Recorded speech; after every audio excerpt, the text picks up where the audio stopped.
നിങ്ങൾ ഒരു crime thriller cinema പ്രേമിയാണോ? എങ്കിൽ തീർച്ചയായും കണ്ടിരിക്കേണ്ട ഒരു സിനിമയാണ് ബകാസുരൻ. 2023 മോഹനന്റെ സംവിധാനത്തിൽ പുറത്തിറങ്ങിയ ഒരു ക്രൈം സിനിമയാണ് ഇത്. അതിനു മുമ്പ് ഈ ചാനൽ ആദ്യമായാണ് നിങ്ങൾ കാണുന്നതെങ്കിൽ ചാനൽ സബ്സ്ക്രൈബ് ചെയ്യുക. തൊട്ടടുത്തുള്ള ബെൽ ഐക്കൺ എനേബിൾ ചെയ്യുക. ഈ സിനിമ നിങ്ങൾ കണ്ടവരാണെങ്കിൽ സിനിമയെക്കുറിച്ചുള്ള അഭിപ്രായങ്ങൾ കമന്റ് ബോക്സിൽ രേഖപ്പെടുത്തുക. ഈ സിനിമ കണ്ടിട്ടില്ലെങ്കിൽ കമന്റ് ബോക്സിൽ സിനിമയുടെ ലിങ്ക് കൊടുത്തിട്ടുണ്ട്, തീർച്ചയായും കാണുക. ഇനി സിനിമയിലോട്ട് വരാം. 2023 പുറത്തിറങ്ങിയ ഒരു ഇന്ത്യൻ തമിഴ് ഭാഷാ വിജിലന്റ് ക്രൈം ചിത്രമാണ് ബകാസുരൻ.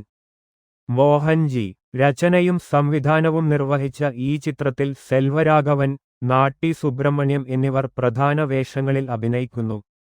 രാധ രവി, കെ രാജൻ, മൻസൂർ അലി ഖാൻ എന്നിവർ മറ്റ് പ്രധാന വേഷങ്ങളിൽ അഭിനയിക്കുന്നു. സാം സി എസ് സംഗീതം നിർവഹിച്ചിരിക്കുന്നു.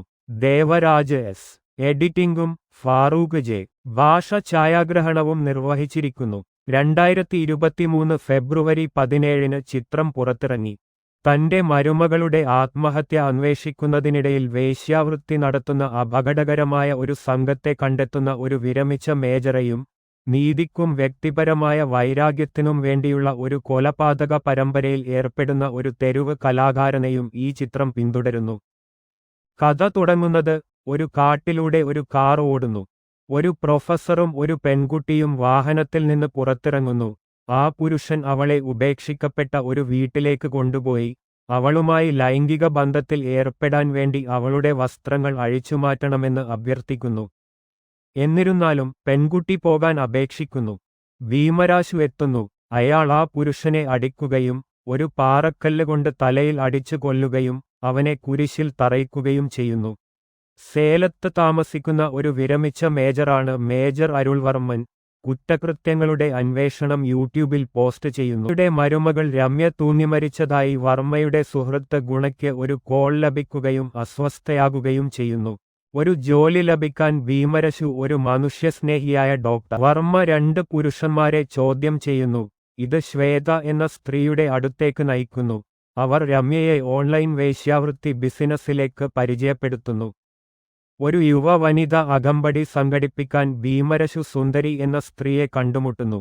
പക്ഷേ അവൾ അവനെ അപമാനിക്കുന്നു. ഭീമരശു ശിവലിംഗത്തോട് വിലപിക്കുന്നു. ആ സ്ത്രീ ഭീമരശുവിന് ഒരു വിരുന്നൊരുക്കുന്നു. രമ്യ ഒരു ആൺകുട്ടിയുമായി സൗഹൃദത്തിലായതായി ശ്വേത വെളിപ്പെടുത്തുന്നു. ആൺകുട്ടിയുടെ അത്യാഗ്രഹം അവളെ വെർച്വൽ വേശ്യാവൃത്തിയിലേക്ക് നയിച്ചു. രമ്യ പ്രക്രിയ ഉപേക്ഷിക്കാൻ ശ്രമിച്ചു. പക്ഷേ അവർ ഒരു വീഡിയോ ചോർത്തുമെന്ന് ഭീഷണിപ്പെടുത്തി. തൂങ്ങിമരിക്കുകയല്ലാതെ മറ്റൊരു മാർഗവുമില്ല. സ്ത്രീയുടെ വീട്ടിൽ ഭക്ഷണം കഴിച്ച ശേഷം ഭീമരശു വാതിൽ പൂട്ടി അവളുടെ കാവൽക്കാരനായ ഇണയെ മർദ്ദിക്കുന്നു. തുടർന്ന് അയാൾ ഒരു മരക്കഷണം ഉപയോഗിച്ച് അയാളെ കൊല്ലുകയും അയാളുടെ ചങ്ങല മോഷ്ടിക്കുകയും ചെയ്യുന്നു. ഭീമരശു 20,000 രൂപ സുന്ദരിക്ക് നൽകുന്നു. സുന്ദരിയുടെ പിമ്പ് പശ്ചാത്തലം പോലീസിനോട് വെളിപ്പെടുത്തുമെന്ന് അയാൾ പറഞ്ഞതിന് ശേഷം അവൾ സുന്ദരിയോട് തന്റെ വീട്ടിൽ വെച്ച് കാണണമെന്ന് പറയുന്നു. സുന്ദരി ഒരു യുവ അകമ്പടി സംഘടിപ്പിക്കുന്നു. പക്ഷേ ഒടുവിൽ ഭീമരശു സുന്ദരിയെ തലകീഴായി തൂക്കി കഴുത്ത് അറുക്കുന്നു. മകൾ ഒരു വേശ്യയാണെന്ന് നാണക്കേട് തോന്നാതിരിക്കാൻ വേണ്ടി എഫ്ഐആർ ഫയൽ ചെയ്യാൻ സഹോദരനെ ബോധ്യപ്പെടുത്തുന്നതിൽ വർമ്മ പരാജയപ്പെടുന്നു.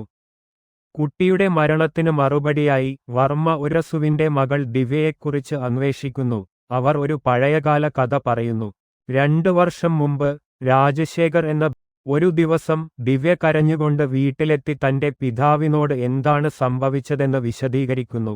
കതിറും ഹോസ്റ്റൽ വാർഡൻ സുന്ദരി അവളെ അനുസരിച്ചില്ലെങ്കിൽ വീഡിയോ പുറത്തുവിടുമെന്ന് ഭീഷണിപ്പെടുത്തുന്നു.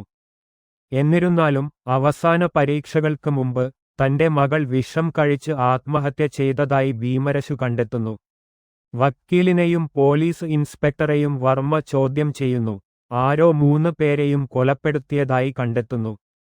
എല്ലാ കൊലപാതകങ്ങളും മഹാഭാരതത്തിലെ 3 രാക്ഷസന്മാരെ ഭീമൻ കൊന്ന രീതിയുമായി ബന്ധപ്പെട്ടിരിക്കുന്നു. ദിവ്യയുടെ പിതാവാണ് കൊലപാതകി എന്നും കോളേജ് ലേഖകനായിരിക്കും അടുത്ത ഇര എന്നും അയാൾ കതിറിനെ കാണുന്നു. അവളെ പിരിച്ചുവിടുന്നതും വീഡിയോ ചോർച്ചയും ഒഴിവാക്കാൻ കോളേജ് ലേഖകൻ അവളെ തന്നോട് ലൈംഗിക ബന്ധത്തിൽ ഏർപ്പെടാൻ നിർബന്ധിക്കുന്നു. അവൾ അവന്റെ ഒരു വീഡിയോ റെക്കോർഡ് ചെയ്ത് ഭീമരസുവിനെ കാണിക്കുന്നു. അരുൾവർമ്മൻ വീഡിയോ ഓൺലൈനിൽ പുറത്തിറക്കി. ഇത് വിദ്യാർത്ഥികൾക്കിടയിൽ രോഷം ജനിപ്പിക്കുന്നു. കോടതി ജഡ്ജിയിൽ നിന്ന് തെളിവുകൾ വീണ്ടെടുക്കാൻ വർമ്മയ്ക്ക് 30 ദിവസത്തെ സമയം നൽകുന്നു. പോണ്ടിച്ചേരിയിൽ നാഗരാജൻ എത്തുന്നു. പിന്നീട് ഭീമരസു തന്റെ ഗുണ്ടകളെ അടിക്കുന്നു.